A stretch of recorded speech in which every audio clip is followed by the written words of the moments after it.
And we've been talking about this series behind the scene, and we're gonna conclude that today. Matatapos na po tayo after 4 weeks.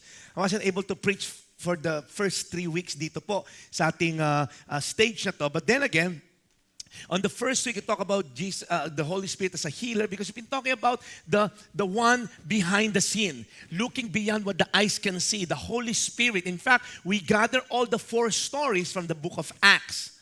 Okay? Yung pong tatlong nauna plus this one, mga powerful stories that happen in the book of Acts. And oftentimes, ang na-highlight po are the one na main character o yung tinatawag natin mga apostles. That's why as early as 2nd century, tinawag tong the Acts of the Holy Spirit. But I do believe behind the scene is the Holy Spirit. That's why some people call it the book of Acts, Acts of the Holy Spirit. Kaya po for the past 3 weeks, this series, we look behind the scene, yung mga taong nasa likuran. Na pagka gumagawa ng mga pelikulang malalaking movies, kikita natin yung mga taong behind the scene. It's the same thing. Behind the scene of those miracles, behind the scene of those advancement of God's kingdom, we'll see that the Holy Spirit is always there.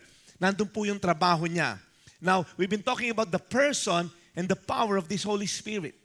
That among the Trinity, ito yung parang list natin kilala. We know the God the Father, we know God the Son, Jesus Christ, but the Holy Spirit, sometimes, ano ba talaga yung Holy Spirit? That's why we're gonna end now and conclude yung another power and the person of this Holy Spirit. In Acts chapter 19, verse 11, let me give you a brief background. Sabi dito, and God was doing, okay, extraordinary miracles. Extra na, ordinary pa. Di ba? Parang special, di ba?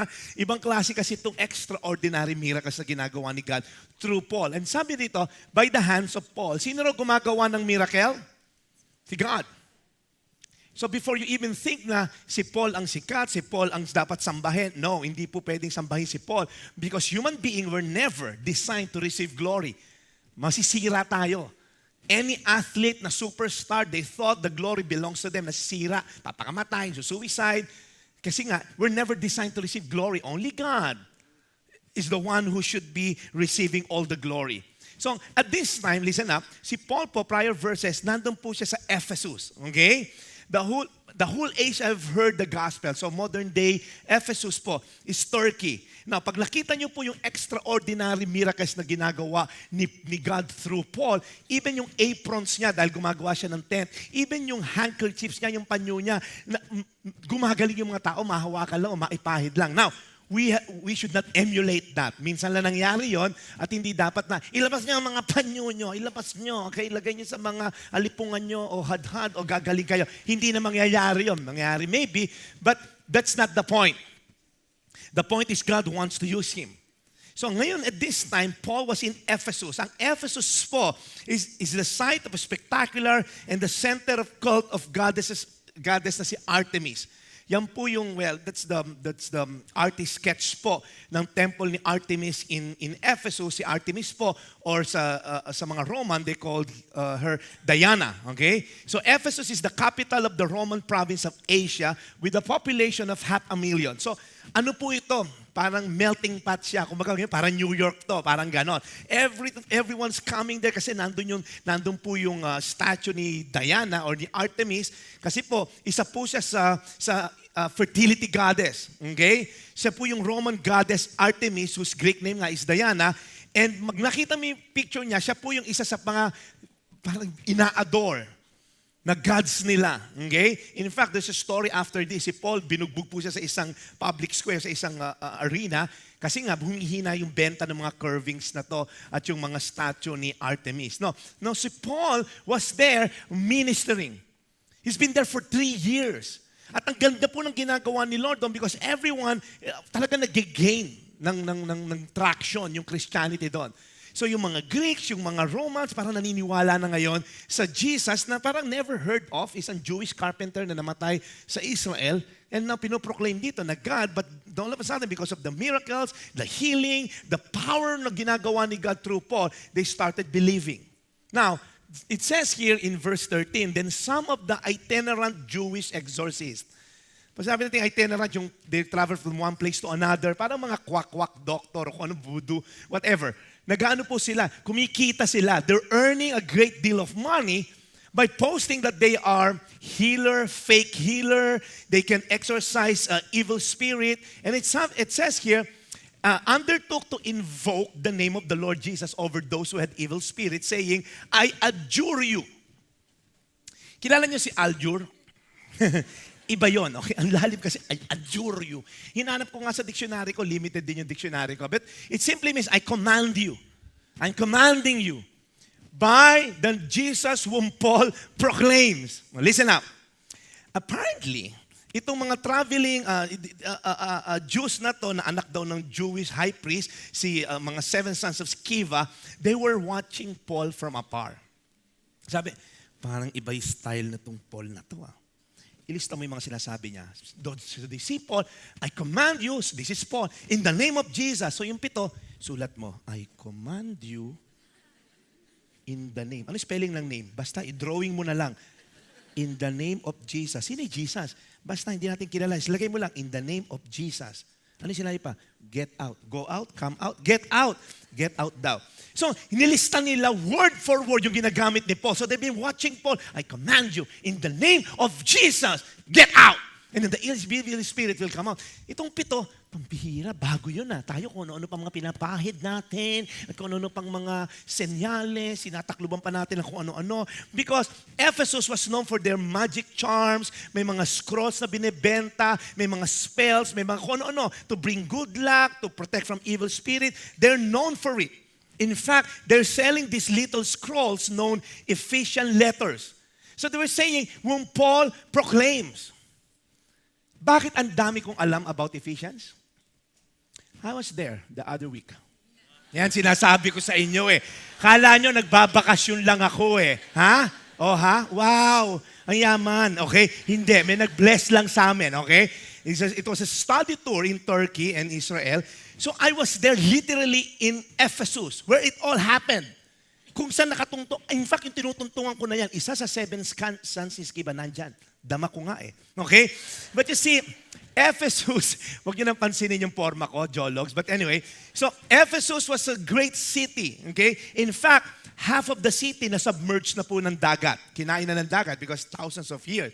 But you can see the pavement here. I'm like a tour guide. You can see the pavement is still intact and it's a huge road, meaning to say it's really overflowing yung mga negosyo. On both sides are what we call yung mga agora, yung mga tindahan, mga stores. And then, and those Ephesian letters, they call it Athenagoras. And they have a huge library.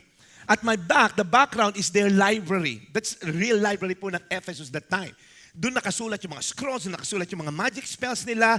They had a reputation for magical practices. Kaya nga po, they're so notable for that Ephesian letters. Kung may kamag-anak ka, pupuntang Ephesus, bili mo ako ng Athenagoras Kunyari, yung misis mo, madaldal. Babasahin mo lang yon.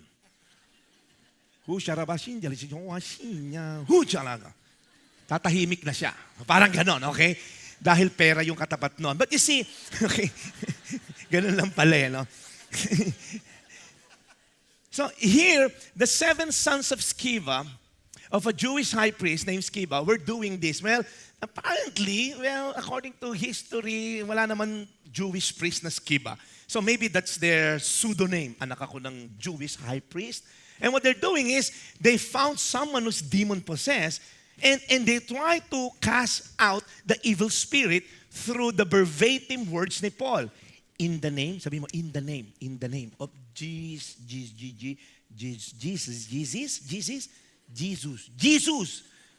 That Paul preaches. Get out. Nagulat sila, yung evil spirit nakatingin sa kanila. Sabi, baka baliktarin mo. Preach that Paul preaches, binaliktad, gitna, dulo mo simulan. Wala, hindi talaga mapalayas ang evil spirit.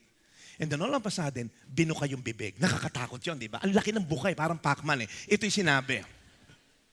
But the evil spirit answered them, Jesus, I know. The word know there means to know by interaction and experience. They know Jesus. Hello, si Jesus kilala nila. Si Jesus nagpalaya sa kanila sa heaven. Sabi ng mga evil spirit, si Jesus kilala ko yan.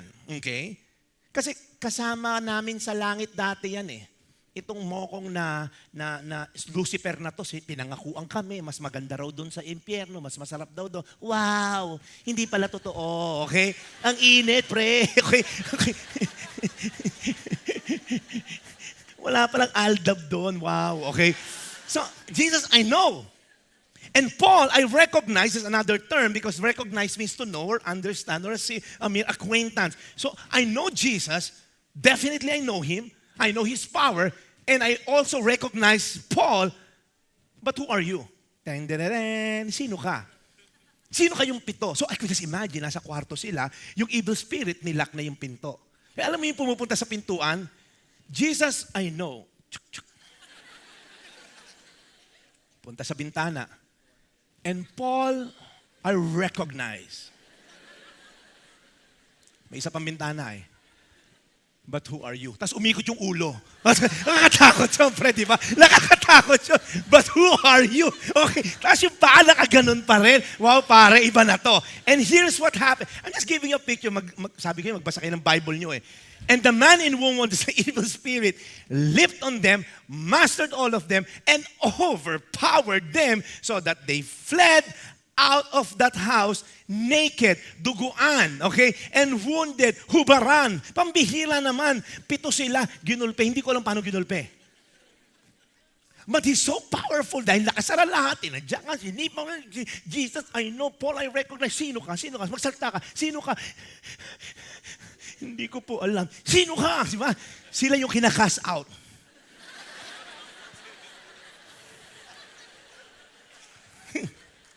Now, here's what happened. If you're a Christian, you have all the form, but you don't have the power, we have a problem. You copy the method without the relationship, you have a problem. You have all the trainings of Christianity. You come here every Sunday, maayos ang book mo, maayos, and you have all the trainings of a born-again Christian. Pag uwi mo sa bahay mo, minumura mo yung maid mo, we have the problem. Magkakasikuhan na yung mag-asawa. Sabi ko sa inyo, tatamaan kayo ngayon eh. You have all the form of a Christian. Yung driver mo, namili lang ng mali. Di ba? Kumaliwa ka. Pag kumanan. Sasabihin ng driver, ikaw naman kasi kuya, ba't di ka mag-whiz? Ano yung whiz? Yung whiz, yung alam mo yung mapupunta, Waze, okay? Minumura mo yung driver mo. Kung ano-anong lumalabas na word sa bunganga mo, sa maid mo, sa driver mo, you have all the form, you know all the love, the forgiveness that you should extend, but how are you doing it in terms of your Christianity? Do you have the power to execute that forgiveness, that love, that compassion? You have all the facade of a good Christian. Dito kasi madali maging Kristiyano. Tingnan mo yung katabi mo. Tingnan mo lang. Ang bait niyan. Utangan mo. May 20 ka. Sabi mo, may 20 ka. Bibigyan ka niyan. Utangan mo sa labas siya. Sipain ka niyan. Okay. 20, hindi kita kilala. Ha? Wow. 20. Okay.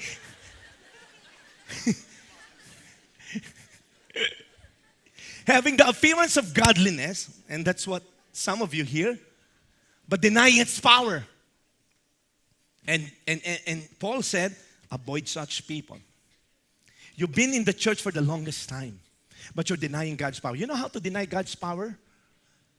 You're not praying. Or you're praying, but you don't believe. Because di ka dininiwala. Nag-pray ka, pero meron kang plan B. Lord, itong negosyo ko, I'll be honest, blah, blah, blah. Pero Lord, kung hindi lumipad, kailangan ko talagang lagyan to na under the table para ma-close tong deal.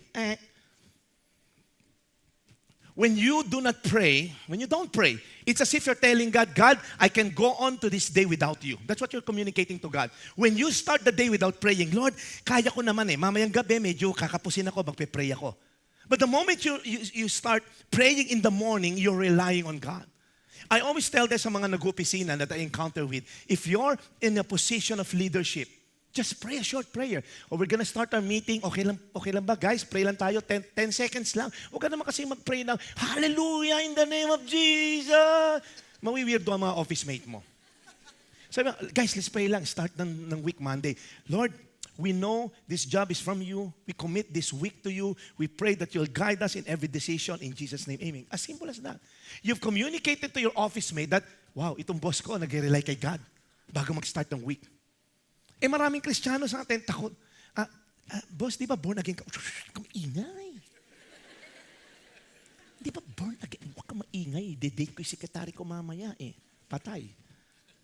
That's why behind the scene, little did we know that the Holy Spirit is moving behind the scene. The director was directing something even without the characters knowing it. May ginagawa pala yung Holy Spirit moving through this event. Kasi ito na yung 3 things na nangyari during this event. Na akala natin, bakit gano'n? Unang-una, hindi na natin alam kung na-liberate yung evil spirit. Hindi natin alam kung ano nangyari sa 7 sons of Sceva. But one thing we know, after this event, 3 things happened and the Holy Spirit knew it very well. Here's what happened. When this became known to the Jews and Greeks living in Ephesus, they were all seized with fear, and the name of the Lord Jesus was held in high honor. The result was fear of the Lord and awe. The word phobos, that's a Greek word, awe. That's where it came the word homophobic or phobias. Awe, not something you can just utter. It's something that, I respect you, God. Claustrophobic ka, may takot ka sa masisikip na bagay. No, the fear of the Lord, it's the healthy fear of the Lord. Na you should put His name in high regard. If you're here today at wala kang fear of the Lord, yeah, you're praying, yeah, you're worshiping, pero wala kang fear of the Lord. Na when you sin, you're offending a holy God. When you approach Him, di ba tinuruan ni Jesus how to pray? Sabi dun sa Bible, when you pray, ang start nyo, our Father who art in heaven, hallowed be thy name. That you're not just talking to a friend, you're not just talking to your classmate, you're not just talking to your parent, you're talking to the holy God. When you approach Him with reverence. Hindi ka lang magpe-pray with bunch of wish list. No, you're approaching the throne of the King of Kings and the Lord of Lords. Pag ganun ang perspective mo to the one you're praying to, your prayer will be different. That you're approaching, imagine, if Pinoy will give you an opportunity to approach Him. Or Queen Elizabeth, punta ka ng London, approach mo yung Queen. How would you react? How would you fix your posture? You're approaching a queen. But here, you're approaching the King of Kings and the Lord of Lords. You should have a great reverence in His name. The fear of the Lord, ano ba mga napoproduce yan? According to Psalm 128 verse 1, blessed are all who fear the Lord, who walk in obedience to Him. Yung obedience po is the validation of our fear of the Lord. You will eat the fruit of your labor. Yun daw pinaghirapan mong trabaho, mai-enjoy mo. Blessings and prosperity will be yours. Verse 3, your wife will be like a fruitful vine. Hindi tuyot yung asawa mo. Yung asawa mo, hindi parang lagi may reklamo, punong-puno ng mga hipighati sa'yo. No, I'm talking to the men here, the husbands. If you're the one who's in command in the house, you're the one leading the house, the fear of the Lord should be in you. Your wife will be like a fruitful vine within your house. Your children will be like olive shoots around your table. Yes, this will be the blessing for the man who fears the Lord. Sinong sa inyo rito gusto nyo magkaroon ng fear of the Lord?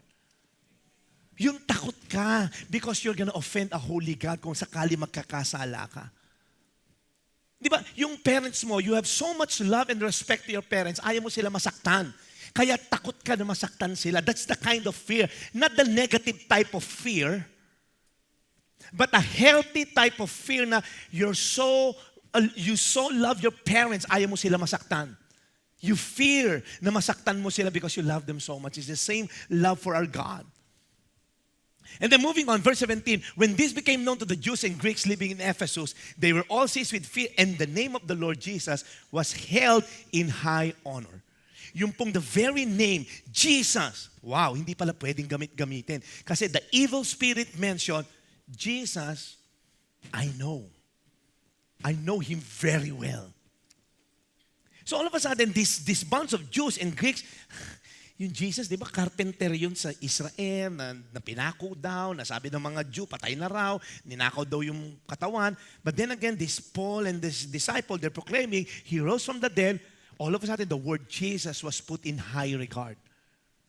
Paano nyo ginagamit yung word na Jesus Christ? Pag nababasar ka, Jesus Christ, anak, ano bang gusto mo? Ganun yung ba ginagamit? Or if you watch those concert, na isang mga concert na alam mong mga wala naman Diyos, nasa, God bless you! Di ba? Are you using the word of God in vain? Are you using the name of the Lord in vain? Have we used the name of Jesus Christ in vain? Now, some of you will say, I put the name of Jesus in vain. But that's not the point. Maybe you're not uttering the word of Jesus in vain, but are you living your life na hindi mo sisirain yung pangalan ni Jesus? You see, we are God's ambassador. We are Jesus' ambassador. Ibig sabihin, yung pangalan mo represents Jesus Christ. When you say, I'm a born-again Christian, you represent the word Jesus Christ. Now, paano mong pinapamuhay yan sa office mo? Paano mo tinitreat yung wife mo? Ano nakikita ng anak mo sa'yo? Paano mo tinitreat ang husband mo? Paano mo tinitreat yung office mates mo? Because an ambassador will only act kung ano yung tinasabi sa kanya ng presidente. Imagine our ambassador in the US, he's representing the nation. Kung makita siya sa bar na laging lasing at gulo-gulo yung damit at nagko-commute, he represents the whole Philippines. Yan, ambassador ng Philippines. Tignan mo na itsura. But then ang mga ambassador natin talaga well-groomed, pag dumarating, maayos because you're representing the nation. So it's the same thing, you're representing the name of Jesus Christ. How are you representing that name sa mga tao nasa paligid natin? You see, yung last name ko is Eliscopides, and I'm so privileged because if you're not on social media, I posted my grandmother, yung lola ko, yung nanay po ng tatay ko died the other day. Okay? She's 86 years old. She's been looking forward to it. 1964, when a certain missionary, T.L. Osborne, went to Cabanatuan to do a crusade. So ano yung mga nung araw, this was 1964, black and white pa mundo nun. And one of the very first respondents sa altar call was my grandparents, yung lolo't lola ko. And then, it was a long crusade, I think a week. So they're the one bringing out the tables kasi nangyari, malapit lang sa harapan ng lola ko. So they started accepting Jesus Christ. Sarado, kandado, katoliko, nilulun pa yung susi. Talagang matindi mga lolo't lola ko. But then they accepted Christ. That was 1964. That was 51 years ago. And the legacy of faith that was transferred, I believe, kaya ako naging pastor, is because of the prayer of my lola. And my lola really prays a lot. She can still vividly remember each name. Kung kailan siya na born again, kung kailan, talagang recall na recall niya. And now she's with the Lord, she's gonna enjoy her presence with her Maker. But then the faith, the legacy of faith continues. At yung pangalan na yun, kailangan ko alagaan. That's why what happened there is there's a great fear of the Lord. And then moving on, also many of those who were now believers came confessing and divulging their practices. Okay? Yun ang nangyari. Aside from fear of the Lord, nagkanyari pa, yung mga tao nagkaroon po ng what we call conviction. Everybody say conviction. So yung fear of the Lord led to conviction. A conviction, according to its original word, it means to argue with, to prove, to correct. Yun po yung word na conviction. Okay? And I'll give you three parang process. Pagka na-convict tayo ng Holy Spirit, where should it lead to? Sabi rito, yung conviction, nag-start yan, conviction for sin is the result of the Holy Spirit awakening humanity to a sense of guilt and condemnation because of sin and unbelief. Si Coach Lester was talking about unbelief kanina. So, yan ang starting point ng conviction. It's the Holy Spirit who convicts you. Alam mo yun, yung babribe mo na yung kausap mo para ma-close na yung deal. And then the Holy Spirit, ang kulit ng kasi ng Holy Spirit, mali yan anak. Mag-trust ka kay God. Tapos, you wanna have sex with your girlfriend? Anak, hintayin mo yung best time. The best gift mabibigay mo sa girlfriend mo sa araw ng kasal nyo, yung virginity mo. And the Holy Spirit keeps on bugging and bugging you. That's the role of the Holy Spirit. John 16:8. And when He comes, talking about the Holy Spirit, this was Jesus speaking, He will convict the world concerning sin and righteousness and judgment. So, that's the first part. Yung Holy Spirit, makulit yan. Kukulitin ka yan. Huwag mong gawin yan, anak. Huwag mong gawin yan. Mag-forgive ka. Na-offend ka sa isang katrabaho mo, i-overlook mo lang. Ang kulit ng Holy Spirit, overlook mo lang. Christian ka, overlook mo lang. Kasi you've been forgiven by Christ. Hindi, gusto mo na magwala, gusto mo na sagutin sa Facebook. Ganito. Bago mo i-press yung enter. No, anak. Huwag mo i-press yung enter. Makulit ang Holy Spirit. Kasama mo na yung dinedate mong, alam mo, hindi mo asawa. Makulit yung Holy Spirit. Ibaba mo na, tadyakan mo. Buksan mo yung pintuan, tadyakan mo palabas. Mas maganda pang tinadyakan mo kaysa dinala mo sa motel. Makulit ang Holy Spirit. But then, hindi po nagtatapos sa conviction, dun sa pagkulit sa'yo. Second, more than the mental conviction, dahil kinukulit ka, binubuligli ka sa utak mo, iwasan mo yan. The total person is involved. Merong kailangang role yung buong katawan mo. This can lead to action based on a sense of conviction. So pag na-convict ka ng Holy Spirit, it's up to you for your whole body to follow. Lumabas ka sa sinehan na yon dahil masama palabas. Lumabas ka sa bar na yon, mag-forgive ka, mag-text ka, Dad, I forgive you. Mom, I'm sorry. Whatever the Holy Spirit is prompting you to do, dahil alam mo, against the word ni God yung ginagawa mo, it will lead you to full action. I've seen too many Christians, after I preach, meron pa mga ginaganon pa yung dibdib. Alam mo, convict na convict, paglabas doon, wala na, nakalimutan na yung conviction. Hanggang dito lang, hindi bumababa sa action. May ka-live-in ka, naka-preach si pastor. Malito, I'm living in sin. Iwalayan ko na siya. Paglabas doon, honey, saan tayo magde-date? Kanina lang, may pagganong-ganong ka pa. Paglabas doon, saan tayo magde-date? Doon tayo sa motel, isa na lang, may free na tayo, doon ulit tayo. Tambihira naman yan. Nagigets nyo ba? So hindi ako believe sa mga nandito na Pastor, ako yung kinakausap nyo kanina. O gawin mo kung ano yung kinuutos sa'yo ni Lord.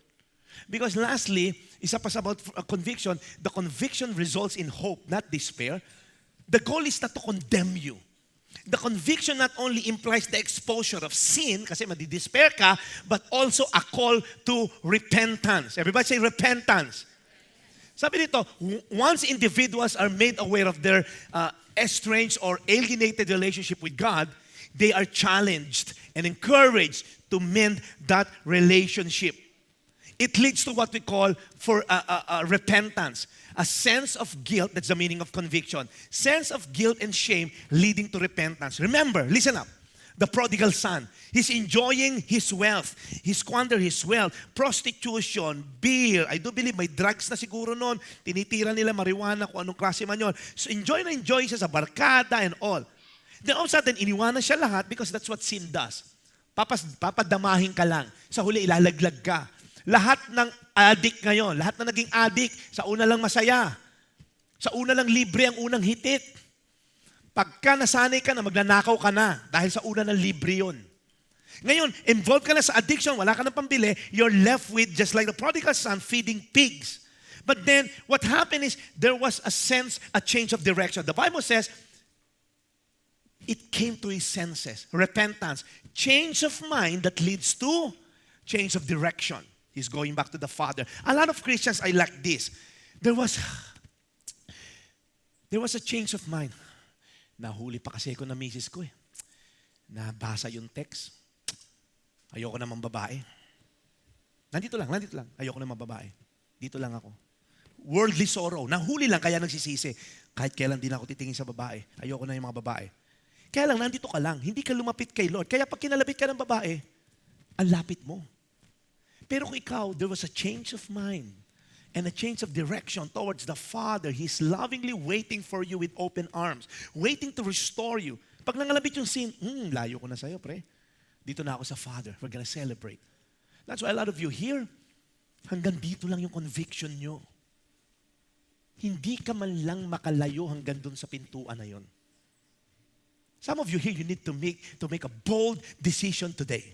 I'm gonna stop and stop the enemy from using me, from making me a doormat na tinatapak-tapakan tuwing linggo, condemn ako in despair because of my sin. But I'm gonna step out in faith and believe God. Lord, pag sinala ko itong negosyo na to na puro illegal, I know you are my provider.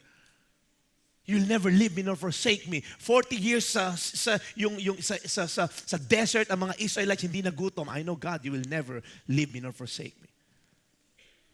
And then moving on, and a number of those who had practiced magic arts. So ito nangyari. After nila nakita yung 7 sons of Sceva, ginulpe, duguan, wow, fear of the Lord led to conviction. And then look at the next verse. And a number of those who had practiced magic arts brought their books together, burned them in the sight of all, and they counted the value of them and found it came to 50,000 drachmas. Alam niyo po yung mga Jew, para sila lagi may kalagara. Nakakatawa, ini-explain yung Jew namin. Kung magsalita sila, drachma. Ganon. Sabi ko, why? At because daw nung araw, they believe, maraming sand sa kanila, kaya sila lagi parang yung lalamunan, ganon. Hello? Parang, so, drachma, ganon sabihin yan. You have any idea how much 50,000 drachma cost? 1 drachma is like a day's wage. Compute mo ngayon na 450 siguro ang day wage ngayon. Compute to 50,000 drachmas, 50,000 days times 450. It's around 22.5 million. Now here's my question. How much are you willing to give up for God? Because believe me, those scrolls, those magic spells, those kung ano man yun, yung mga chant nila, they're memorizing the name of different Greek gods, Roman gods. They're pronouncing it. They thought they would give them a sense of provision. They will give them a sense of protection. That's their gods. They accepted Jesus. Yeah, some of them are believers already. Pero meron silang sideline. Wala namang mawawala. Yeah, naniniwala ako kay Jesus, pero meron ako mga Athenagoras. Meron ako mga magic spell. Walang pantuition yung anak ko ngayon. Tatakbuhan ko to. And some of you here, maybe wala na kayong mga Athenagoras. But among you still believe in feng shui. Wala namang mawawala.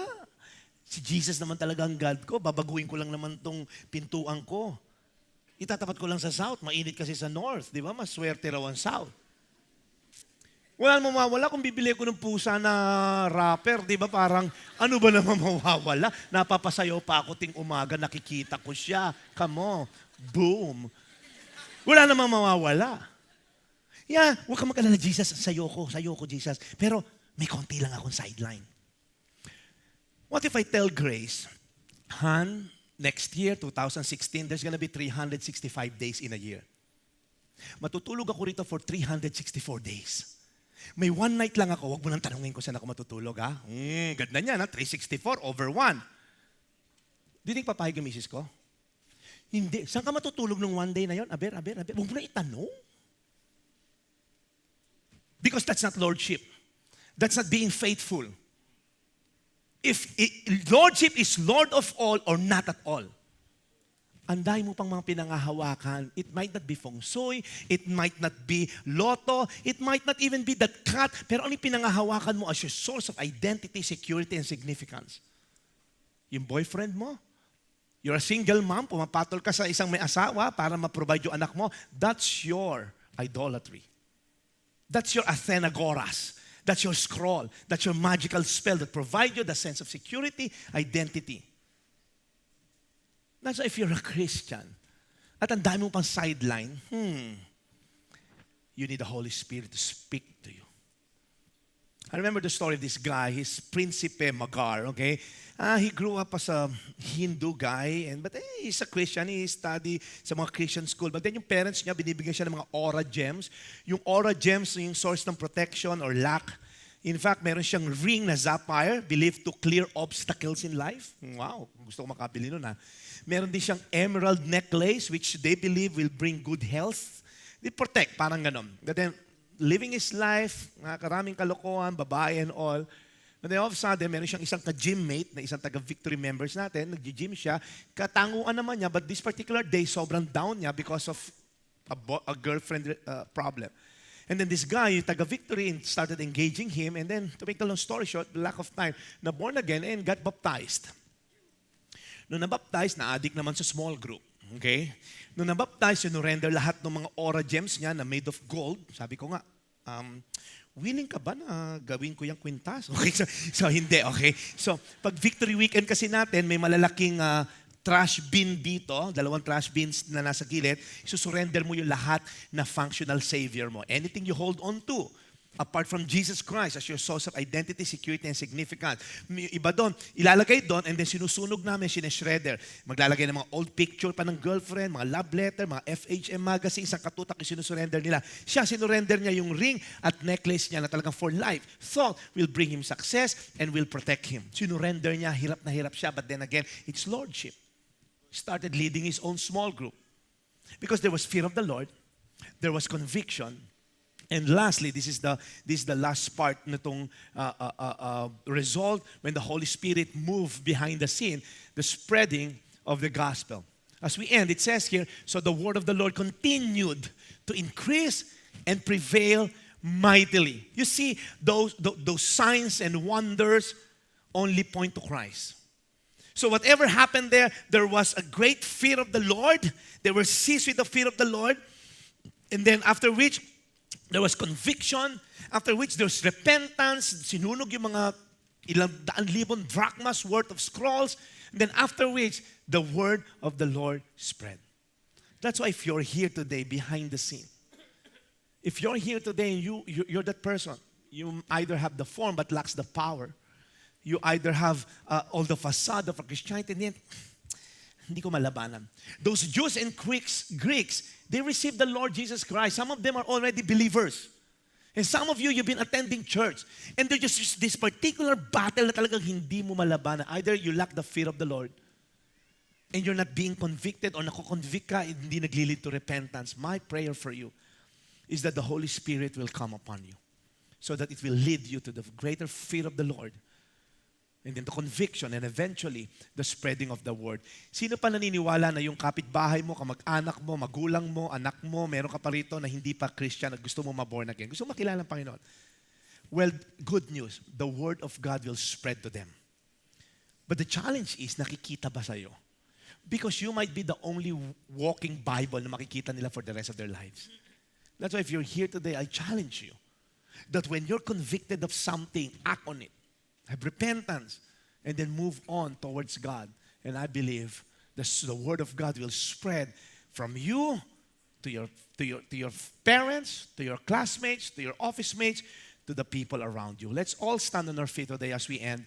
Some of you here are saying, Jeff, paano ba yan? Ako yung guy na sinasabi mo eh. Ako yung I lack those things. Well, I'll tell you a good news. The Holy Spirit is actually a gift. It's a gift. And what a gift means, you didn't earn it, okay? My daughter will celebrate her birthday, let's say February 5, my youngest. Pagka binigyan ko siya ng gift, hindi niya yun in-earn. Otherwise, pag in-earn niya, wages yon. But a gift is something born out of love. And the greater the value of the gift, the greater the love, isn't it? I mean, iba yung gift ko sa wife ko, iba yung gift namin sa security guard namin sa village, right? Because the closer the relationship, the greater the gift. And I'll tell you something. The gift of the Holy Spirit was given to us by God Himself. In fact, when Jesus was reminding the disciples, don't go out first. Don't go out of Jerusalem. Wait for the promised gift that my Father promised you. A gift of Holy Spirit. So wag mo na kayo lalabas, because when I leave, the Holy Spirit will come. Hindi kami pwedeng dalawa rito, okay? I'm gonna go to the Father, the Holy Spirit will come upon you.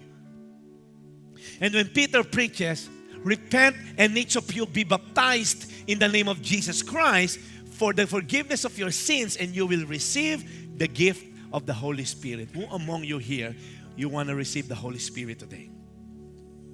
If you have sins na hindi mo malaban-labanan, if you have, talagang Christian na ako eh. Itong pornography na ito, makulit to eh. Pinapatay yung intimacy sa marriage. Kung single ka, talagang namamatay yung intimacy mo kay God because of pornography. Kaya ko ba labanan to? You can't. That's the bad news. Because the Bible says, the grace of God will give you the ability to say no to ungodliness. You need the Holy Spirit to be upon you. Let's bow down our heads. If you're here today, you're a Christian, or maybe you're not yet a Christian, you want to receive the Holy Spirit today,